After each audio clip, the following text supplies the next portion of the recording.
අපි නගින්න ඕනේ. දැන් ආතල් තමයි නැග්ගේ. බයි බයි ගයිස්. යනවාද? ඒ බෑ. අපි දැන් කොහෙටද යන්නේ? මේක උඩ කණ්ඩ හැදුවනේ මට. ඕක උඩ කන්න දුන්නා. මේක උඩ කම කිව්වට කයි ඕක උඩ.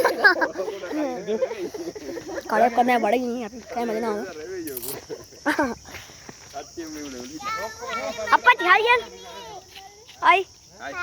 හයි ගයිස්. තාල කොන. තව සෙට් එකක් ඉන්න ඕනේ කර. අන්න අරග පෙන්නන්න යනවා. බැරි වේ වගේ ගයිස්. අතනින් මම හිතන්නේ වෙන්නේ. මෙහෙට යනවා මෙහෙට යනවා. මේ හොඳයි ගයිස්. රහයෝ සද්දේ. අපි අරකට කන්න. අරකට කන්න. අර බංකු අකුඩ ඉඳ ගන්න බොන්න අතර තියෙන අතේ දාන්න. ඔය කැලේ තමයි රිලව් ඉන්නේ දැන් මේ හරි ලව් රහයි සද්දේ. මරවත්තට ගිහින් අතන හෙට අප්පච්චි